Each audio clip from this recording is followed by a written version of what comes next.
Saudara, menjelang pemilu 2019 pada 17 April mendatang, Dinas Kependudukan dan Pencatatan Sipil Kabupaten Biren melakukan perekaman KTP elektronik di Rutan Cabang Biren Jumat siang.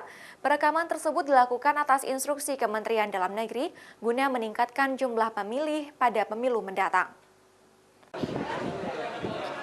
Ratusan narapidana yang menghuni Rutan Cabang Biren rekam KTP elektronik yang dilakukan oleh Dinas Kependudukan dan Catatan Sipil Kabupaten Biren.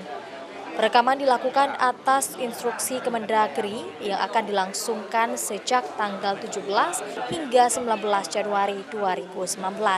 Kegiatan ini juga dilakukan Dinas Dukcapil upaya dalam menjemput bola untuk meningkatkan hak pilih pada penghuni rutan yang belum memiliki KTP elektronik.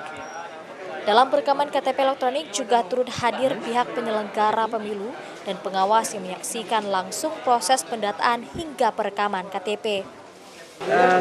Kegiatan ini adalah kegiatan nasional yang dilaksanakan secara serentak untuk tanggal 17 sampai dengan 19 Januari 2019. Di dalam laporan yang disampaikan kepada kami dari Lapas Kabupaten Biren sesuai dengan catatan yang ada, itu sejumlah semuanya 185 orang. Bawaslu pada prinsipnya mengawasi bahwa semua warga binaan di LP harus memiliki hak pilih, dan kami berkewajiban untuk melindungi hak pilih dari seluruh warga Indonesia yang sudah memiliki hak pilih. Seluruh warga binaan yang belum memiliki EKDP, mereka akan melakukan rekaman EKDP sehingga pada hari H nantinya tanggal 17 April 2019 mereka sudah dapat menggunakan hak pilihnya.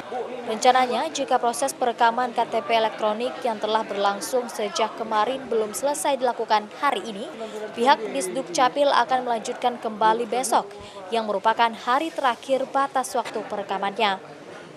Pihak pengawas pemilu berharap agar seluruh warga maupun warga binaan yang sudah memiliki hak pilih guna dapat memberikan suaranya pada pemilu yang akan berlangsung pada 17 April mendatang. Zikri Maulana, Kompas TV, Biren.